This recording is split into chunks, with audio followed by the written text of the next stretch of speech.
Comienza en Radio María El grano de mostaza con Ana Hormigos.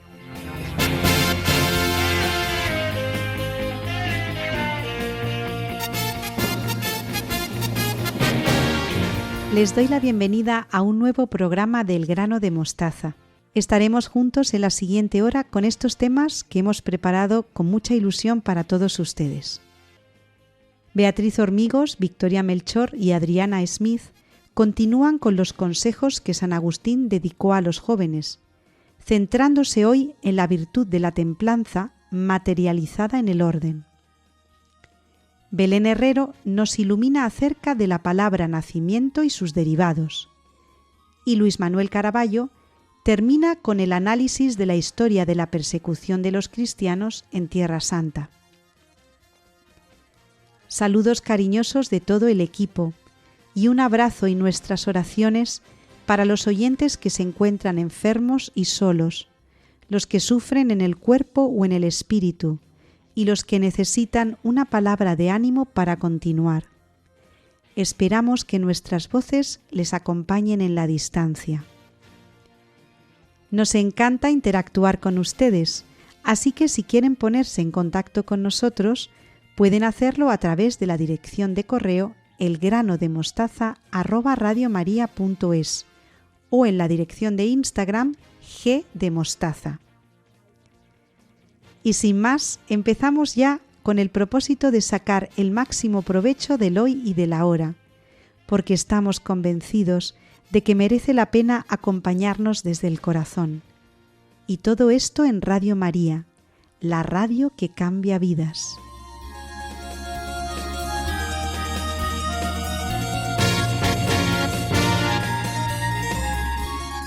Dice San Agustín que de la misma manera en que la virtud es el camino que conduce a la verdadera felicidad, su definición no es otra que un perfecto amor a Dios. Y para trabajar sobre los consejos del santo a los jóvenes, nos acompañan esta noche Beatriz Hormigos y Victoria Melchor. ¿Cómo estáis? Buenas noches, Ana. Muy bien. Buenas noches, Beatriz. Muy a gusto con vosotras y un saludo cordial a todos los que nos escuchan. El mes pasado estuvimos analizando la templanza y cómo trabajarla en nuestros jóvenes. ¿Qué nos habéis preparado para hoy, Beatriz? Pues vamos a trabajar hoy el fruto de la templanza, que es la paz interior y el amor de Dios. Dice San Agustín que la paz de todas las cosas es la tranquilidad en el orden. Con la sobriedad se consigue la paz, el bien siempre buscado por el hombre en todas las edades de su vida. Se designa en ella, por una parte, la paz personal o la paz interior, conseguida con la ordenación de todas las tendencias e impulsos. Por otra, la paz social o exterior, que es la concordia bien ordenada en el gobierno y en la obediencia de sus ciudadanos. La paz social es la que posibilita la paz personal o individual. Sin embargo, la primera es más perfecta. Para que se dé la paz social no es absolutamente necesaria la paz interior, pero con ella la paz social se alcanza de una forma más fácil y duradera. Por lo tanto, como San Agustín afirma, la templanza y el orden ayudan a conseguir la paz.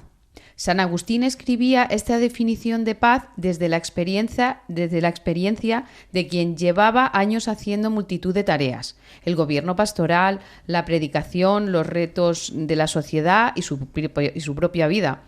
La coherencia de este santo era una conquista cotidiana.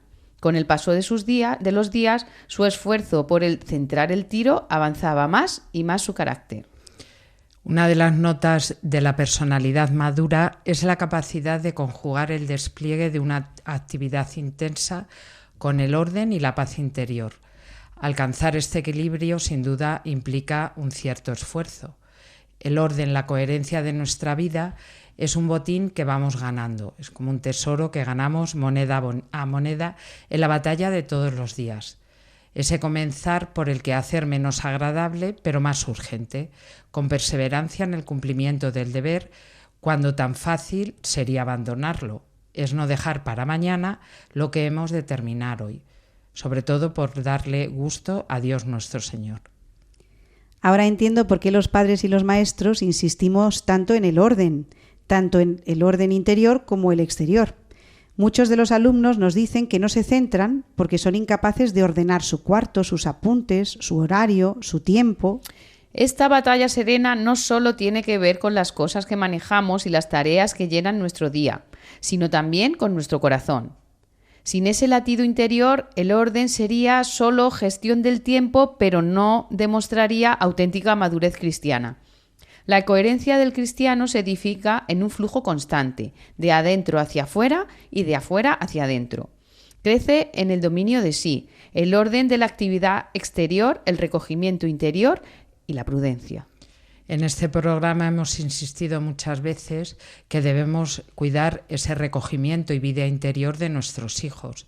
No podemos vivir siempre hacia afuera como si no tuviéramos conciencia de que somos templos del Espíritu Santo que habita en nosotros.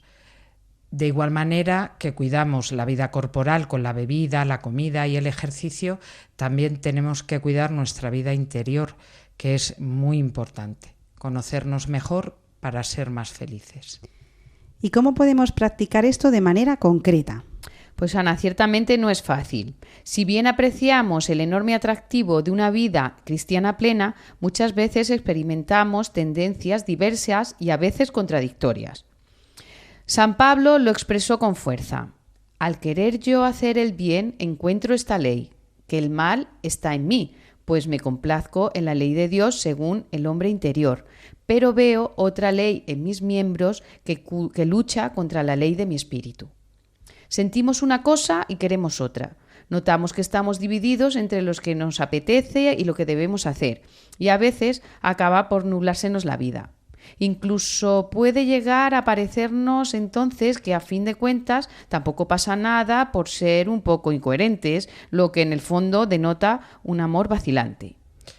Poner orden en nuestro interior no se trata solo de que nuestra inteligencia domine la imaginación y encauce la fuerza de los sentimientos y de los afectos. Tiene que descubrir todo lo que estos compañeros de viaje pueden y quieren decirle. Dicho con otras palabras, no podemos corregir la disonancia suprimiendo una de las melodías. Dios nos ha hecho polifónicos. El señorío de sí, también conocido desde siempre como templanza, no es frialdad cerebral. Dios nos quiere con un corazón que sea grande, fuerte, tierno, afectuoso y delicado. A ver, si he entendido bien, se trata de imitar el modelo de Jesús en nuestra vida. Es decir, conocerle a Él por medio de la oración para llegar a ser como Él y tener sus mismos sentimientos. Los sentimientos tienen que estar templados, pero no anulados, como si fuéramos instrumentos, es decir, debemos estar afinados. Se trata de educar los afectos, de fomentar una sensibilidad por lo que es auténticamente bueno, porque responde a nuestro ser personal con todas sus dimensiones. Los sentimientos dan el colorido a nuestra vida y permiten percibir con mayor riqueza lo que sucede a nuestro alrededor. Sin embargo, del mismo modo que un cuadro saturado de colores sin balance no es agradable o un instrumento desafinado resulta molesto, el corazón abandonado al vaivén sentimental resquebraja la armonía de nuestra personalidad y erosiona, a veces de modo importante, nuestras relaciones con los demás. La imagen que habéis utilizado de los instrumentos es muy clara para trabajar la templanza, porque si te pasas de volumen, aturdes. Si no vas en el tono, puedes desafinar. Y si no sigues la partitura, la obra que interpretas no tiene sentido. La experiencia acumulada de siglos, también en los lugares a donde no ha llegado el cristianismo, muestra que los afectos y los instintos sin control pueden arrastrarnos como las aguas de una riada, que lo único que siembra es destrucción por donde pasa. No se trata de anular la corriente, sino de hacer un trabajo parecido al de los ingenieros, que encauzan el agua que baja de los torrentes de las montañas, para que mueva una turbina y produzca electricidad. Una vez encauzada esta corriente, que podría haber arrasado árboles y casas, todos pueden vivir tranquilos y aprovechar esa electricidad para iluminar y calentar sus viviendas. Si nuestro espíritu no logra encauzar de manera estable esas fuerzas instintivas y afectivas de nuestra naturaleza, no puede tener paz ni sosiego, por lo tanto no puede existir una vida interior. ¿Y podríais poner algún ejemplo de esto? Sí, Ana, mira, por ejemplo. Un paso importante para ser señores de nosotros mismos es el de sobreponernos a la pereza, un virus silencioso pero eficaz, que puede paralizarnos poco a poco si no lo mantenemos a raya. La pereza se hace fuerte en quien no tiene norte, o también en quien teniéndolo no se pone a andar en esa dirección. Poner la cabeza en lo que requiere nuestra atención evita huir de lo que nos suponga un poquito de esfuerzo. No dejar para después lo que podemos hacer ahora. Sobre esos hábitos sí se construye una personalidad ágil, recia y serena.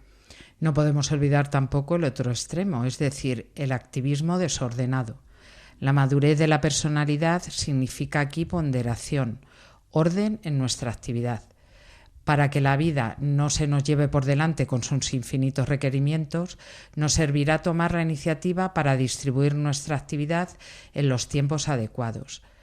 Es decir, planificar sin cuadricularnos tampoco, puede haber margen un poco para salirse de los esquemas, pero dando prioridad a lo que debe estar en primer lugar y no a lo que surge en cada momento. Así evitamos que lo urgente se coma lo importante. Lógicamente no es preciso programarlo todo, pero sí evitar que la improvisación lleve a perder tiempo porque simplemente nos dedicamos a salir del paso de lo que nos ocurre durante el día. Y yo aquí me gustaría puntualizar que en esto insistimos muchísimo los que somos profesores y maestros, en ese orden, en ese no dejar todo a la improvisación y para el último día. Eso ayuda mucho también al cerebro de nuestros niños y de nuestros adolescentes. Bueno, pues me gusta mucho el hecho de que vayamos aterrizando. Más ejemplos prácticos. En nuestro día hay algunos momentos clave que podemos fijar de antemano. La hora de acostarnos, la hora de levantarnos, los tiempos que vamos a dedicar exclusivamente a Dios, las horas de trabajar, las horas de las comidas. Después está el campo de hacer bien lo que debemos hacer, con rendimiento, atención y perfección. Es decir, con amor. Cumple el pequeño deber de cada momento. Haz lo que debes y céntrate en lo que haces. Si cumpliéramos esto en cada momento, tendríamos paz y tranquilidad.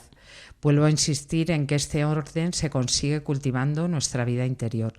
Quien es capaz de vivir dentro de sí, de recoger sus sentidos y potencias hasta sosegar el alma, desarrolla una personalidad más rica, porque es más capaz de relación, de diálogo. El silencio, decía Benedicto XVI, es parte integrante de la comunicación y sin él no existen palabras con densidad de contenido. Y también quiero matizar aquí otra cosita, a lo mejor esto ya para los adultos, los padres de familia, pero ese pararse a hacer silencio al final del día para recapitular todas las cosas que hemos hecho, también ayuda mucho para ver lo que hemos hecho mal, lo que podemos hacer mejor e írselo inculcando también a nuestros hijos. Así que planteáis como propósito de Año Nuevo cultivar en familia la vida interior. Para no limitarse a nadar en la superficie de la vida, es preciso dedicar tiempo a pensar en lo que nos ha pasado, lo que hemos leído, lo que nos han dicho y sobre todo las luces que hemos recibido de Dios. Reflexionar ensancha y enriquece nuestro espacio interior. Nos ayuda a integrar las diversas facetas de nuestra vida, trabajo, relaciones sociales, ocio, con el proyecto de vida cristiana que realizamos de la mano del Señor. Este hábito implica aprender a entrar dentro de nuestra alma, superando la prisa, la impaciencia, la dispersión. Se abre así un espacio de meditación en la presencia de Dios. ¿Quién de nosotros a la noche, antes de terminar el día, cuando se queda solo, no se pregunta: ¿qué sucedió hoy en mi corazón? ¿Qué sucedió? ¿Qué cosas pasaron por mi corazón? Ese sosiego del espíritu se consigue cuando cortamos con las tensiones de la vida y detenemos las solicitaciones de los asuntos pendientes y la imaginación, cuando detenemos el ritmo de la vida exterior y callamos tanto por fuera como por dentro. De esa manera, nuestros conocimientos y experiencias adquieren profundidad. Aprendemos a asombrarnos, a contemplar, a saborear los bienes del espíritu, a escuchar a Dios. Con esta riqueza interior, cuando salimos fuera, podremos disfrutar más al comunicarnos con los demás, pues tendremos algo personal, algo nuestro que aportar.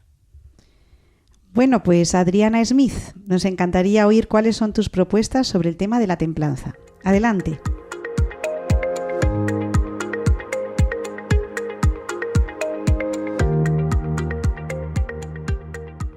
Hoy hablamos sobre cómo ir educando a los niños a que tengan una pequeña riqueza interior, ¿no?, a través de virtudes como la templanza. Lo comentamos el mes pasado, lo hemos comentado este mes durante el programa. La realidad es que tener los sentidos recogidos hace que escuches más todo lo que pasa dentro de ti. Pero además hay otras cosas que pueden ayudar a que nuestros hijos tengan un mundo rico interiormente. Por una parte, exponerles a la naturaleza. Lo hemos comentado en otras ocasiones. Los que educan en ciudad, con excursiones frecuentes al campo, desde el rumor del agua, oír pájaros, estar en contacto con animales, con montañas, con paisajes, todas estas cosas de la creación nos van a llevar a pensamientos mucho más trascendentales. En segundo lugar, el arte.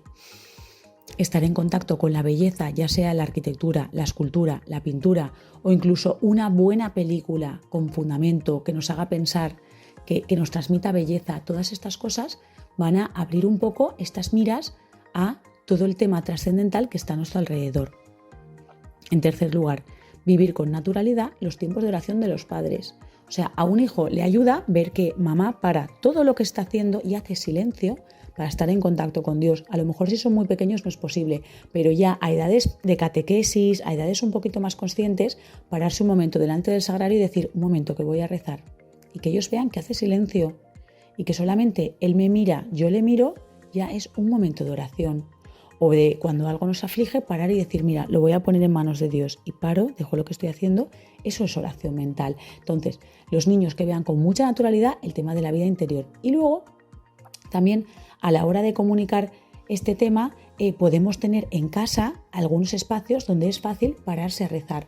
Por ejemplo, alguien está malito, tenemos un problema o al revés, nos hemos enterado de una noticia maravillosa y queremos compartirla con Dios. Pues por ejemplo, tener una imagen de la Virgen y algunas florecitas o incluso una velita que se enciende cuando nos paramos a rezar los papás por un asunto o cuando queremos parar un ratito a recogernos. Alguien también que lo llama meditar, escuchar un poco la voz interior. También es bueno que en casa no haya ruido de fondo constante, no esté la tele puesta siempre, no haya pantalla siempre a cualquier mano para que se puedan coger. ¿Por qué? Porque nosotros queremos que nuestros hijos lean libros, que les hagan pensar.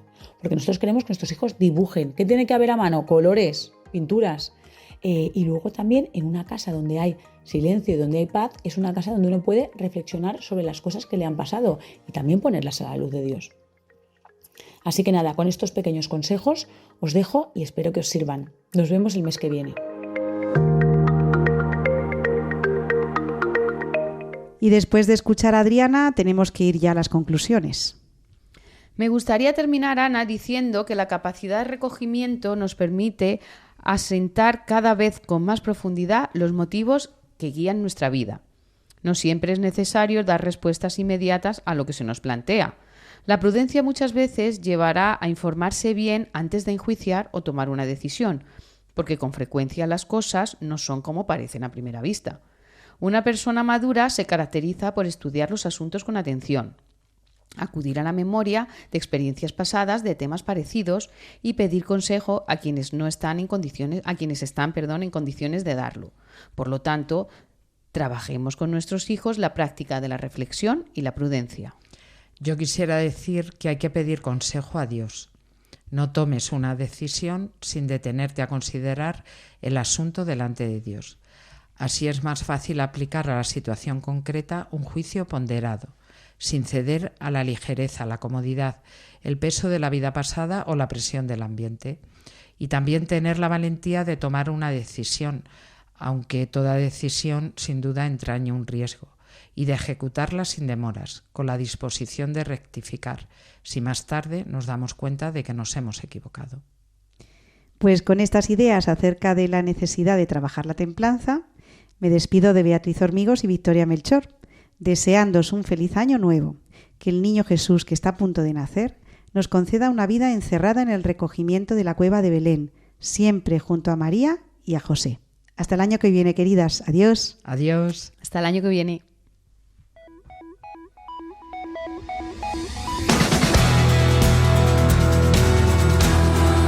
Hoy quiero, Señor, ponerlo todo en tu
Quedan muy pocos días para celebrar la Natividad de nuestro Señor Jesucristo. Navidad y Natividad están íntimamente relacionadas, ¿verdad? Pues para iluminarnos acerca de las palabras y sus significados, nos acompaña nuestra latinista de familia, Belén Herrero. Buenas noches, querida Belén. Hola Ana, buenas noches y bienvenida y bienvenidos a los que nos escuchan al mes de diciembre. Un mes muy significativo, todos lo son de alguna manera, pero este tiene sus cositas. A ver si se te ocurren algunas, Ana.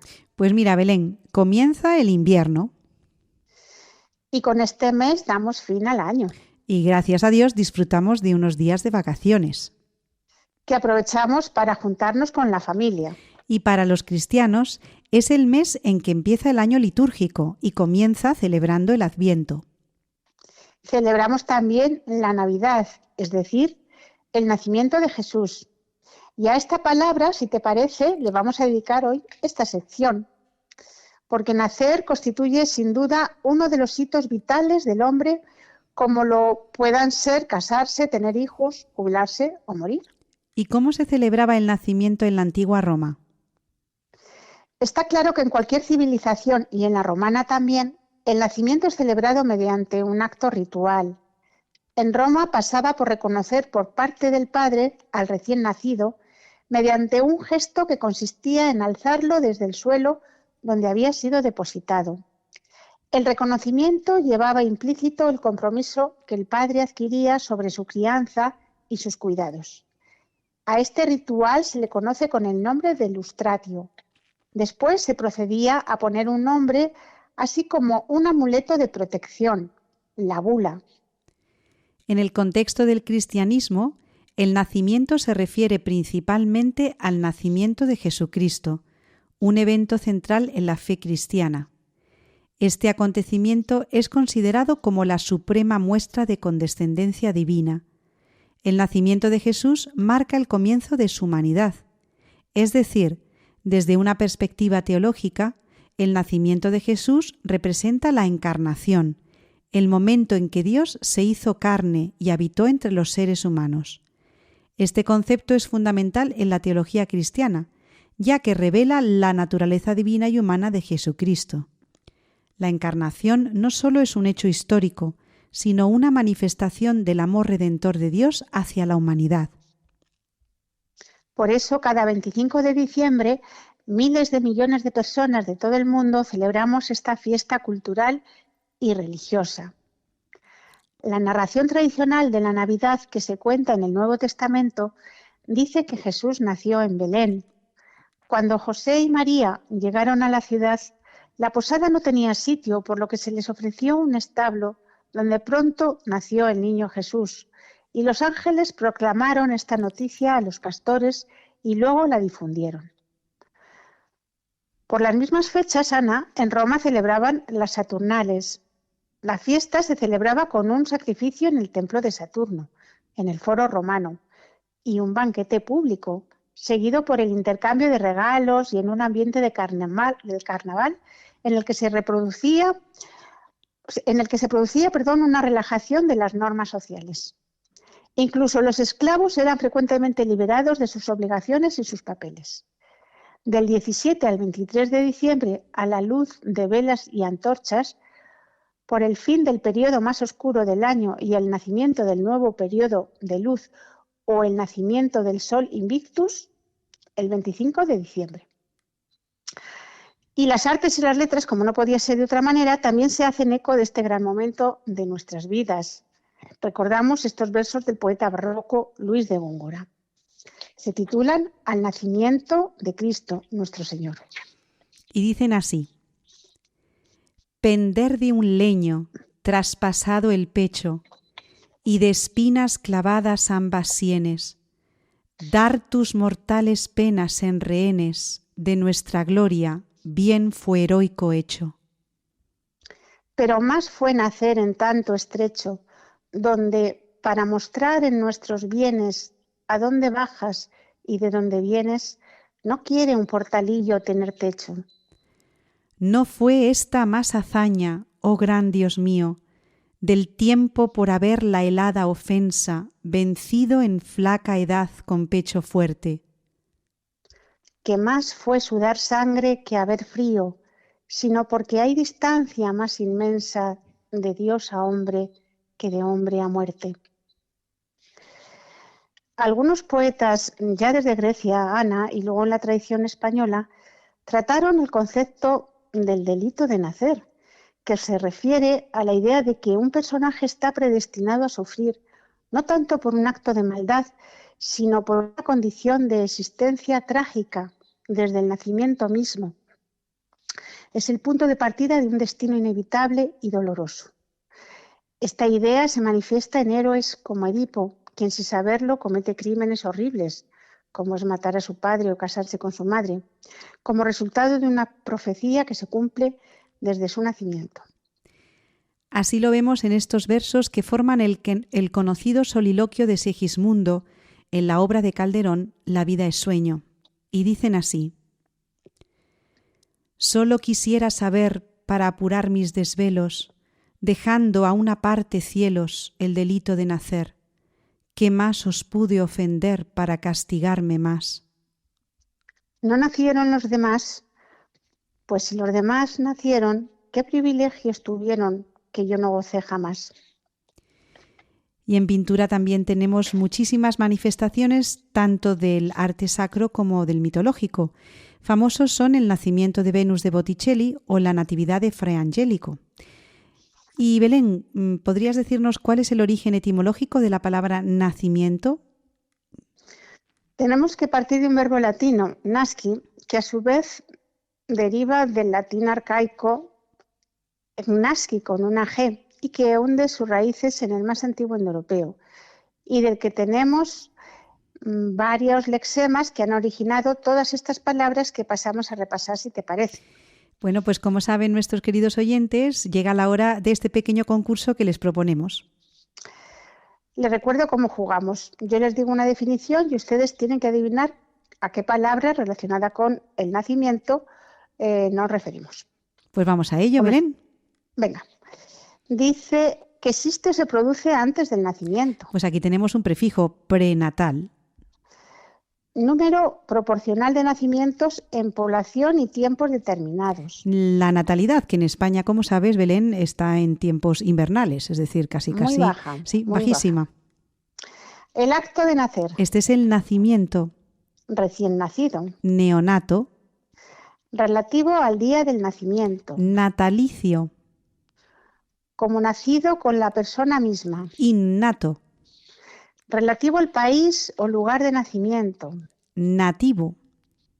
Es también un movimiento artístico europeo que comienza a mediados del siglo XV y está caracterizado por un vivo entusiasmo por el estudio de la antigüedad clásica griega y latina. Este es el renacimiento.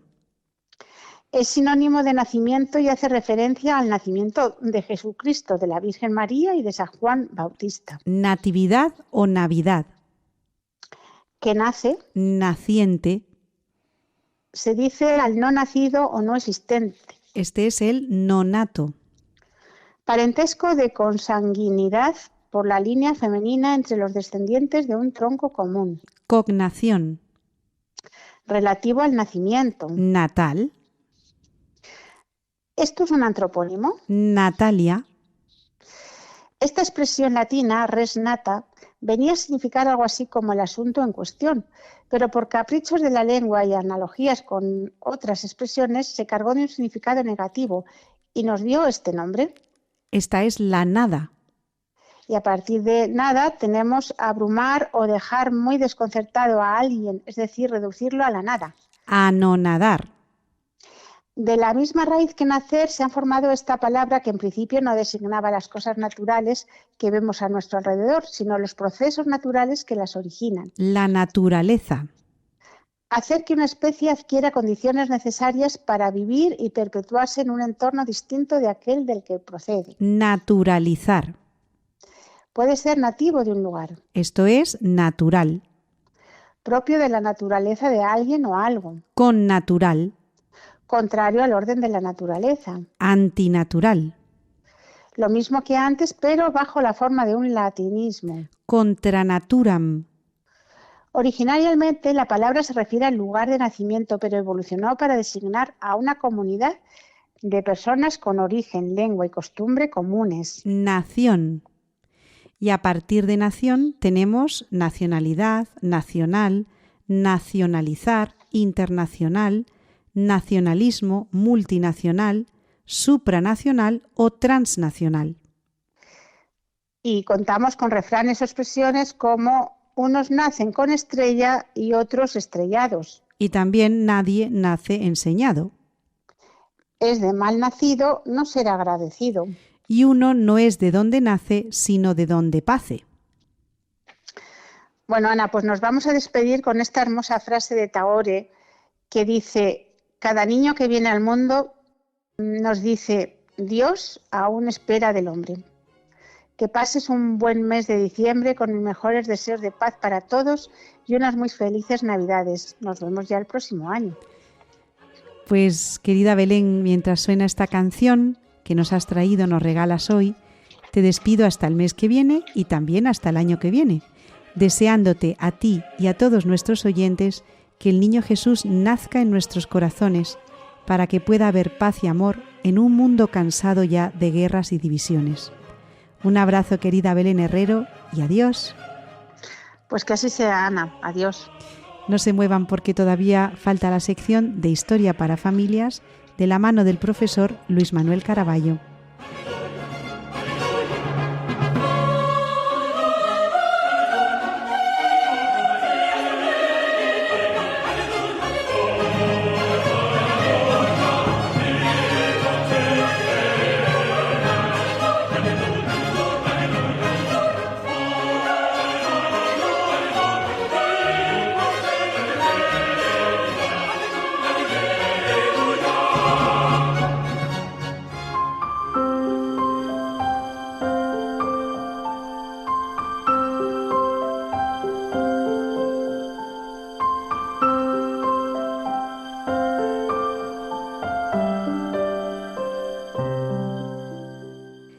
Radio María necesita sus aportaciones económicas para continuar con su acción evangelizadora.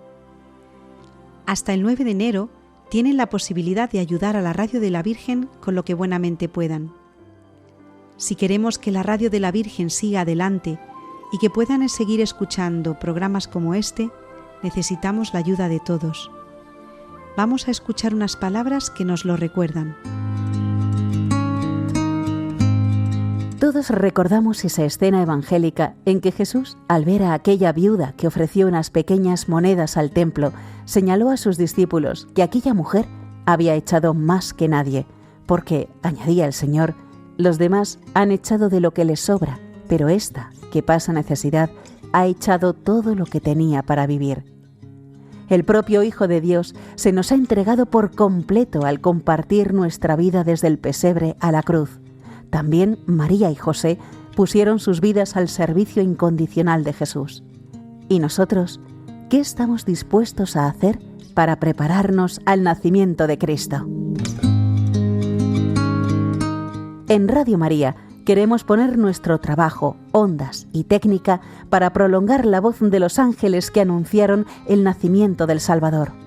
Podremos contar con tu ayuda en forma de oración, sacrificio, testimonio apostólico y donativo. Así lo hacéis tantos bienhechores y voluntarios a los que un año más os agradecemos haber dado lo mejor de vosotros mismos, como la viuda del Evangelio. Tú también puedes colaborar. Puedes hacerlo sin moverte de casa, con una simple llamada al 91 822 8010, a través de Bizum con el código 38048 o en nuestra página web www.radiomaria.es en el apartado Donativos, donde verás los números de cuenta para realizar una transferencia o ingreso bancario. También puedes hacerlo con tarjeta o PayPal.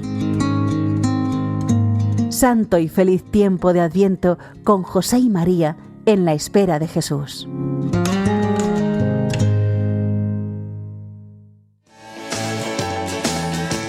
El grano de mostaza. Aquí seguimos con todos ustedes en el grano de mostaza de Radio María. Y nos acompaña ahora el profesor Luis Manuel Caraballo, al que saludo con mucho cariño. ¿Cómo estás, Luis?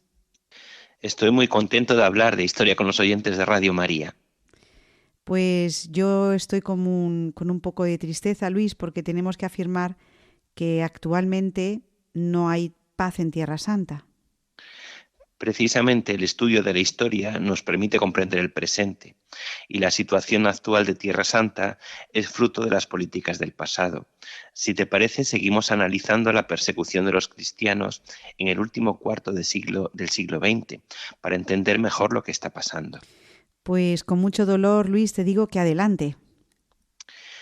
Pues en los años 80, la invasión israelí del Líbano, en 1982, tuvo repercusiones directas sobre los refugiados cristianos. El padre, Manuel Musalam, escribió: «Estamos siendo empujados a la inmigración forzada». En 1987 estalló la primera intifada, que afectó gravemente a las comunidades cristianas en Cisjordania y en Gaza. En los años 90, los acuerdos de Oslo de 1993 generaron una esperanza efímera, pero las expectativas se frustraron rápidamente. El Papa Juan Pablo II visitó Tierra Santa en el año 2000 y en su misa en Belén expresó: «La Iglesia sufre con sus hijos e hijas de esta tierra que han sido probados por los conflictos y el dolor». Estas palabras del Santo Padre siguen resonando en nuestras conciencias a día de hoy. Un padre de familia, Beit Jalá, entrevistado por Ayuda a la Iglesia Necesitada en 1998, resumía el sentimiento general: «No queremos irnos porque aquí están las tumbas de nuestros padres, aquí nació nuestra fe. Pero si no podemos trabajar ni alimentar a nuestros hijos, ¿cómo quedarnos? Nuestra fe es fuerte, pero la mesa está vacía». Al finalizar el milenio, la segunda intifada trajo consigo una nueva ola de violencia. Los franciscanos de Belén explican cómo sus conventos fueron rodeados y cómo los peregrinos cancelaban sus viajes, dejando a las comunidades sin sustento económico. Lo deja claro un informe de Ayuda a la Iglesia Necesitada, que concluye: «La inmigración de los cristianos de Belén y Jerusalén alcanza niveles alarmantes. Cada familia que se marcha es una herida profunda en la historia de la Iglesia». Y esto nos recuerda a la Sagrada Familia cuando también tuvieron que refugiarse en Egipto. Sí, en el año 2009, durante su visita a Tierra Santa, el Papa Benedicto XVI abogó por la libertad religiosa y la seguridad de los cristianos. Las comunidades cristianas tienen derecho a vivir y prosperar en sus propias tierras, manteniendo su herencia y su identidad religiosa. Sin embargo, los ataques continuaron. Otro ejemplo de esto es la abadía benedictina de la Dormición, en el monte Sión, que sufrió constantes amenazas y actos vandálicos entre 2012 y 2013, con pintadas anticristianas e insultos en hebreo. El 26 de mayo de 2014 quemaron una caja de cruces de madera dentro de la abadía, en lo que se cree que fue un atentado fallido. Pues en ese momento el Papa Francisco se encontraba en la tumba de David, muy cerca de la abadía. En enero de 2016, grupos de jóvenes escribieron pintadas sobre las paredes de la abadía: «Muerte a los cristianos, gentiles, enemigos de Israel, que su nombre se ha borrado».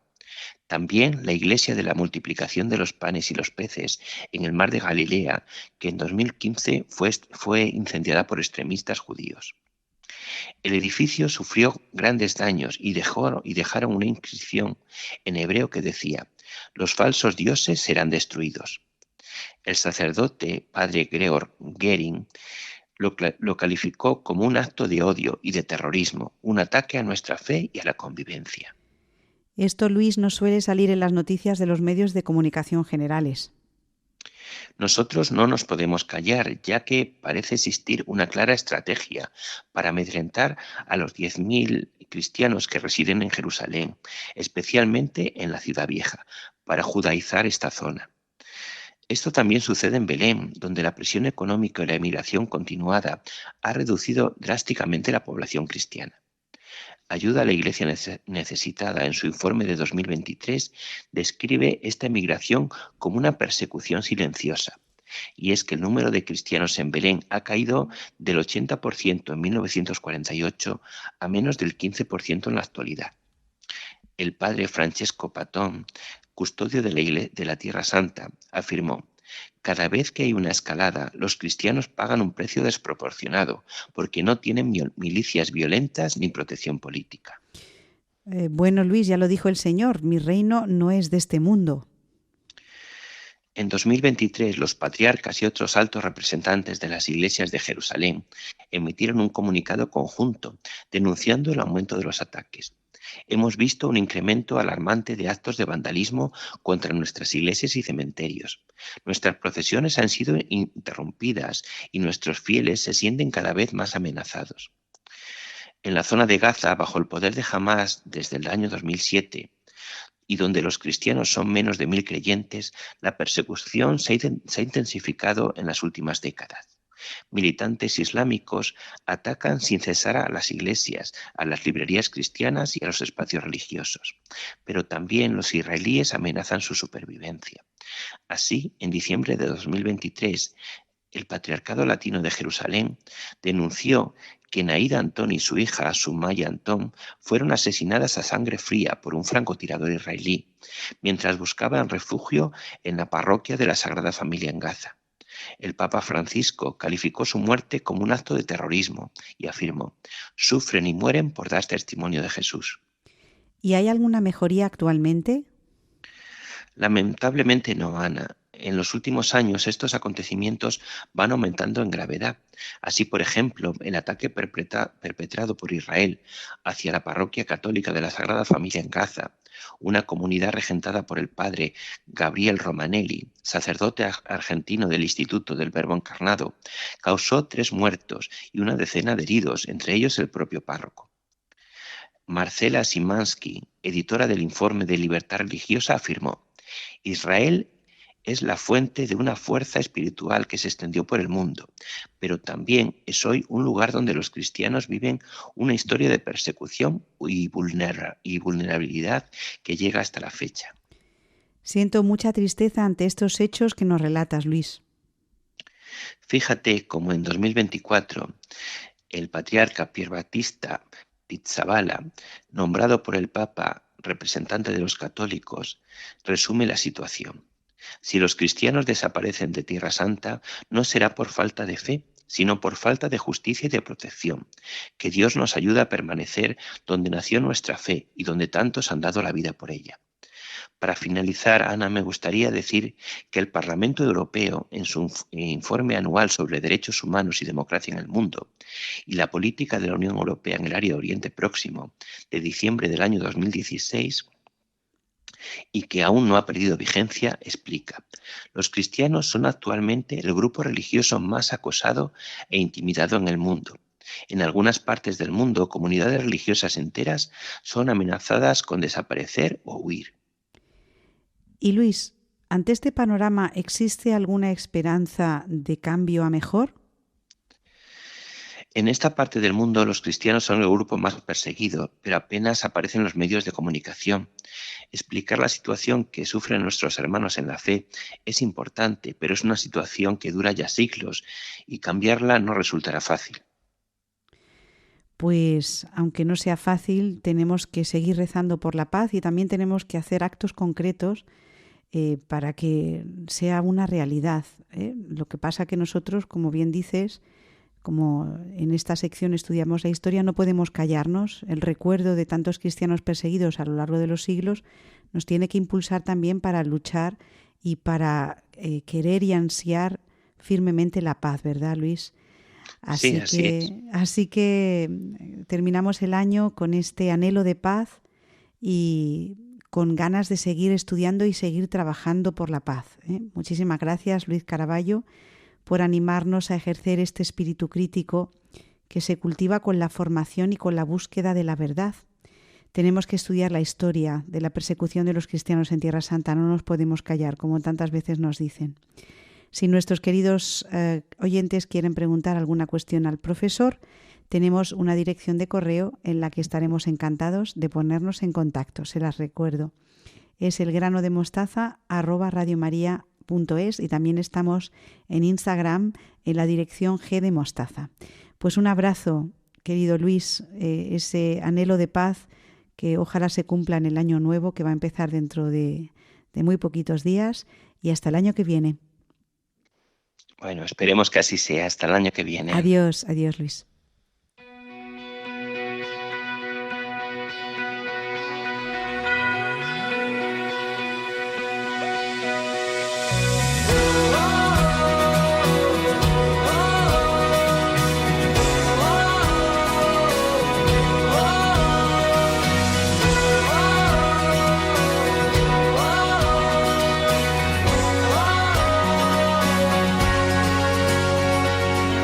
Busco el beso, la revolución, un mensaje que hable. Juntos hemos sembrado nuestro pequeño grano de mostaza y juntos debemos trabajar para que dé mucho fruto en nuestras familias y en la sociedad. Que alguien lo rompió. En este programa 131 que ahora termina, queremos dar las gracias a Beatriz Hormigos, Victoria Melchor y Adriana Smith por animarnos a estudiar los consejos que San Agustín dedicó a los jóvenes, centrándose hoy en la virtud de la templanza materializada en el orden. También queremos dar las gracias a Belén Herrero por iluminarnos acerca de la palabra nacimiento y sus derivados, y a Luis Manuel Caraballo por terminar con el análisis de la historia de la persecución de los cristianos en Tierra Santa. Mirar al frente, no bajar la vista, no. Nosotros nos vamos hasta el próximo 14 de enero de 2026, con un nuevo programa del grano de mostaza. Pero ustedes pueden quedarse en Radio María, la radio que acompaña el corazón. Seguimos a su disposición en la dirección de correo elgranodemostaza@radiomaria.es y también en Instagram gdemostaza. Si desean recuperar el programa de hoy para volver a escucharlo o para compartirlo, pueden hacerlo en la página web radiomaria.es. Van a la sección podcast y escriben el nombre de nuestro programa, El Grano de Mostaza. Les dejamos ya con los servicios informativos. No se olviden de que los llevamos a todos en el corazón. Hasta el año que viene, un abrazo y nuestra oración para todos.